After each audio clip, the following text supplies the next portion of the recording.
Building construction subject civil second year fourth semester. ये आपका fourth semester का subject है बिल्डिंग कंस्ट्रक्शन। इस पूरे सब्जेक्ट में हमें सारा बिल्डिंग कंस्ट्रक्शन के बारे में स्टडी करनी है। बिल्डिंग किस तरीके से बनाते हैं, किस तरीके से फाउंडेशन बनाते हैं, किस तरीके से हम किसी बिल्डिंग का निर्माण करते हैं। सबसे पहले बिल्डिंग निर्माण के लिए बिल्डिंगों को कई तरीके से उनको डिवाइड किया गया है। किस टाइप की कौन सी बिल्डिंग है, जिन बिल्डिंगों में हम रहते हैं, निवास करते हैं, वह बिल्डिंग रेसिडेंशियल बिल्डिंग होती है। कुछ पब्लिक बिल्डिंग होती हैं, कुछ इंडस्ट्रियल बिल्डिंग होती हैं। सबको हम आगे क्लासीफाई करेंगे। बस सबसे पहले बता दें कि बिल्डिंग कंस्ट्रक्शन के लिए हम बिल्डिंग का टाइप देखते हैं, किस टाइप की हम बिल्डिंग बना रहे हैं। बिल्डिंग एक ऐसा स्ट्रक्चर जिसमें रहने के लिए तथा सामान को प्राकृतिक से सुरक्षा के लिए बनाया जाता है, उसे बिल्डिंग कहते हैं। बिल्डिंग में बेसिकली धूप, गर्मी, सर्दी, आंधी, वर्षा, तमाम एक्सटर्नल जो भी नेचुरल तरीके से आंधी, वर्षा, गर्मी होती है, उससे बचाव के लिए हम अपने बिल्डिंग बनाते हैं। बिल्डिंग बनाने का मेन पर्पज़ यही है कि हम टाइम टू टाइम मौसम के अकॉर्डिंग हम अपने आप को अलग तरीके से रहन सहन कर सकें। किसी भी बिल्डिंग के लिए ये ज़रूरी है कि वहाँ धूप, गर्मी, सर्दी, आंधी से बचाव किया जा सके। टाइप्स ऑफ बिल्डिंग को 3 भागों में डिवाइड किया गया है: रेसिडेंशियल बिल्डिंग, पब्लिक बिल्डिंग और इंडस्ट्रियल बिल्डिंग। रेसिडेंशियल बिल्डिंग वह बिल्डिंग होती हैं जिनमें मनुष्य को सामान्य रहने के लिए यूज़ किया जाता है, रेसिडेंशियल बिल्डिंग कहलाती है। आवासीय भवन यानी कि रेसिडेंशियल बिल्डिंग जिसमें हम लोग रहते हैं, ये रेसिडेंशियल बिल्डिंग कहलाती हैं। पब्लिक बिल्डिंग ऐसी बिल्डिंग जो किसी व्यक्ति विशेष के यूज़ में न होकर सामान्य लोगों में यूज़ की जाती हैं, वो सार्वजनिक बिल्डिंग कहलाती हैं। जैसे bus stop, railway station, office, college, bank आदि। हालांकि ये भी बिल्डिंग है, बट ये ऐसी बिल्डिंगें हैं जहाँ पर बहुत सारे लोग जाते हैं, अपना काम करते हैं। ये हमारी सार्वजनिक बिल्डिंग कहलाती है। इंडस्ट्रियल बिल्डिंग वह बिल्डिंग जहाँ पर इंडस्ट्रीज़ लगा हुई होती है, उसको हम इंडस्ट्रियल बिल्डिंग कहते हैं। इन बिल्डिंगों में उद्योग धंधे चलते हैं और यह जैसे शुगर मिल, फैक्ट्री, कंपनीज, जितनी भी हमारी इंडस्ट्री होती हैं वो इंडस्ट्रियल बिल्डिंग के अंदर आती हैं। इंडस्ट्रियल बिल्डिंग में सारा मैन्युफैक्चरिंग का काम चलता है। कोई भी ऐसी बिल्डिंग जहाँ पर किसी चीज़ की मैन्युफैक्चरिंग या कोई मशीन लगी होती है, वो हमारी इंडस्ट्रियल बिल्डिंग के अंदर आती है। तो बेसिकली हमने बिल्डिंगों को 3 भागों में डिवाइड किया।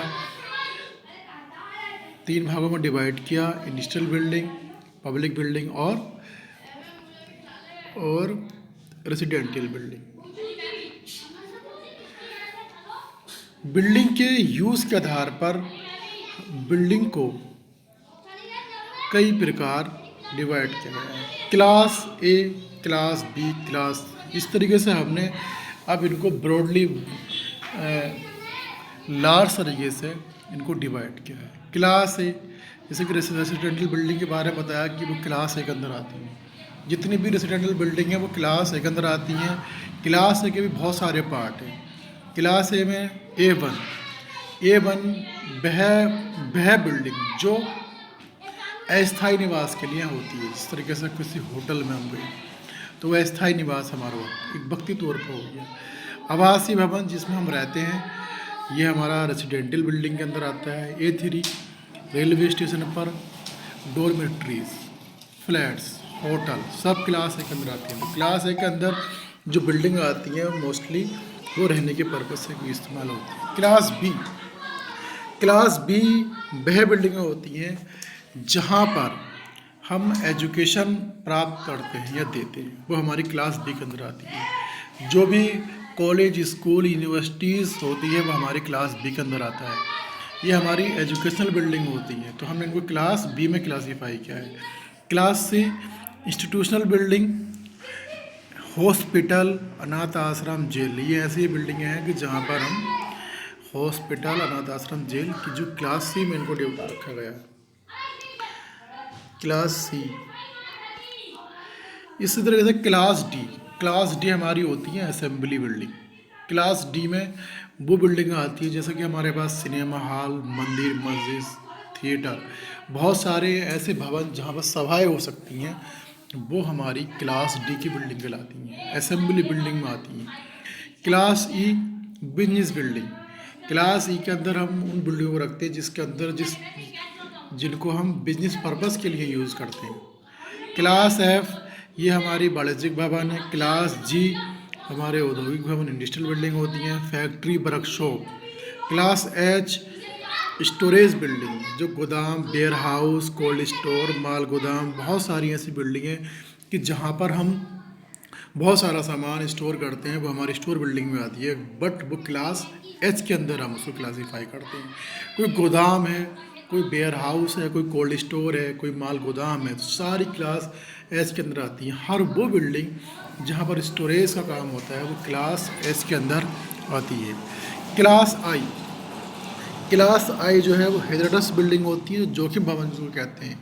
जैसा कि हम पेट्रोल, मिट्टी का तेल, बहुत सारे जो ज्वलनशील, जो अति हानिकारक हैं, उनसे बचाव के लिए हम उनको क्लास ए में रखते हैं। और इस जैसे गैस है, ये आदि जो बिल्डिंग हमारी हैं सब क्लास ए के अंदर आती हैं, इनको हम हेजरडस बिल्डिंग कहते हैं। तो क्लास आई सबसे लास्ट क्लास आई। तो डिफरेंट जितने भी बिल्डिंग हमने बताई सबको हमने क्लास ए से लेकर आई तक क्लासीफाई किया है। अब हमारा आता है डिफरेंट पार्ट्स ऑफ बिल्डिंग। किसी भी बिल्डिंग को बनाने के लिए हमें बहुत सारे पार्ट्स की ज़रूरत पड़ती है। सबसे पहले फर्स्ट ऑफ ऑल हमें डिफरेंट पार्ट्स ऑफ बिल्डिंग, भवन की विभिन्न अवयव।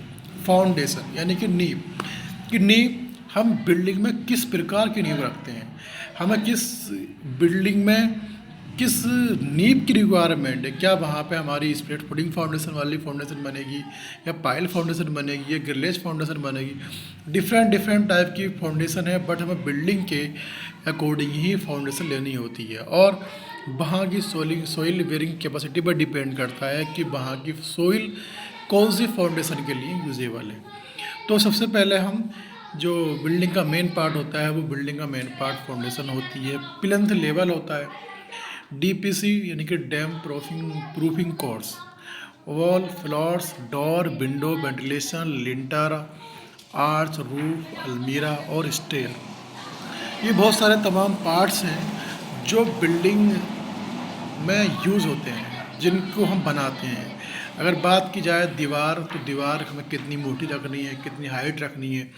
फ्लोर्स हमें कितने स्टोरीज बिल्डिंग बनानी है कि 2 फ्लोर, 3 फ्लोर, 5 फ्लोर, वो डिपेंड करता है फ्लोर्स के ऊपर। डोर, अगर हमारा घर का अंदर का दरवाज़ा है तो वो हमें कितना रखना है।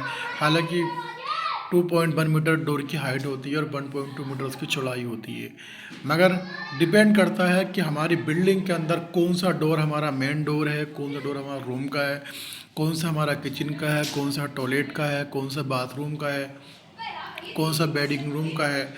तो ये डोर डिफरेंट टाइप की होती है, बट वह मेंशन होता है कि जब बिल्डिंग बनाते हैं तो किस बिल्डिंग में किस तरीके का डोर हमें इस्तेमाल करना है। विंडो, इस तरीके से विंडो का भी साइज होता है कि हमें विंडो किस बेडिंग रूम में कौन सी विंडो लगानी है, रेस्ट रूम में कौन सी लगानी है, मेन रूम में कौन सी विंडो लगानी है, हमें बाहर की ओर कौन सी विंडो लगानी है। तो विंडो का भी बहुत डिफरेंट साइज होते हैं। वेंटिलेशन हम अपने रूम में हमें कहाँ देना है ये डिपेंड करता है हमारी रिक्वायरमेंट के ऊपर।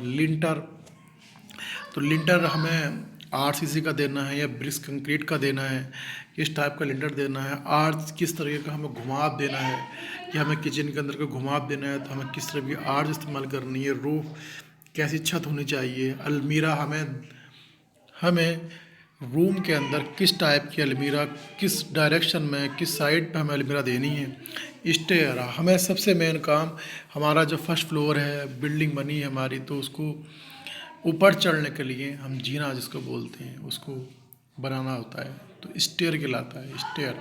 तो हर बिल्डिंग के अंदर हमें स्टेयर कहाँ देना है ये हमें बिल्डिंग के बनाते हुए पता चलता है। कॉलम, कॉलम कहाँ कहाँ कॉलम देना है, बीम कहाँ देना है, बीम बीम एक हॉरिजॉन्टल मेंबर्स होता है, ये हमें कहाँ देना है, पिलर्स कहाँ देना है, कोपिंग कहाँ लगानी है, सनसेट कि हमें सनसेट विंडो पे भी देना है, डोर पे भी देना है, या फिर जैम है या पैरापेट बॉल है। इन सभी अवयवों के द्वारा भवन का निर्माण होता है।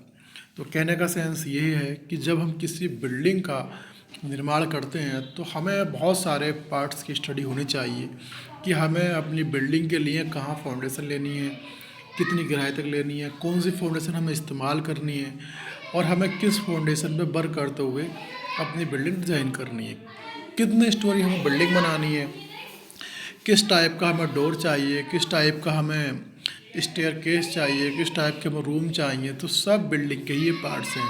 तो किसी भी बिल्डिंग को बनाने के लिए उसके निर्माण सामग्री के हिसाब से हमें बहुत सारी इंस्ट्रूमेंट की ज़रूरत पड़ती है, बहुत सारे बिल्डिंग के पार्ट्स ज़रूरत पड़ती है। इस तरीके से हम बहुत सारे पार्ट्स को स्टेप बाय स्टेप यूज़ कर के हम बिल्डिंग का निर्माण करते हैं। तो सिविल इंजीनियरिंग के अंदर जितनी भी बिल्डिंग कंस्ट्रक्शन होती है उस सभी का एक स्टैंडर्ड मानक होता है, उस मानक के अकॉर्डिंग ही हम बिल्डिंग डिज़ाइन कर सकते हैं। फर्स्ट ऑफ ऑल अभी आपको इस सब्जेक्ट में सिर्फ इतना ही पढ़ना है कि बिल्डिंग को किस तरीके से डिज़ाइन किया जाता है, किस तरीके से बिल्डिंग बनाई जाती है, किस किस चीज़ का इसमें यूज़ होता है। अगर डोर हमारी है तो उसकी कितनी हाइट है या कितनी उसकी चौड़ाई है, विंडो है तो उसकी कितनी हाइट है, कितनी चौड़ाई है, तो हमें प्लिंथ लेवल कहाँ देना है, जीएल ग्राउंड लेवल कहाँ देना है और किस टाइप की फाउंडेशन में हमें कहाँ कहाँ पर उसको सोइल के हिसाब से प्रोवाइड कराना है। तो इस सब्जेक्ट में हमें सारा बिल्डिंग कंस्ट्रक्शन के बारे में स्टडी करनी है और ये अभी आपका आज पहला लेक्चर है। इस लेक्चर के अकॉर्डिंग ही आप स्टेप बाय स्टेप आगे जो है सिलेबस के अकॉर्डिंग हम आपके लेक्चर अपलोड करते रहेंगे। ओके।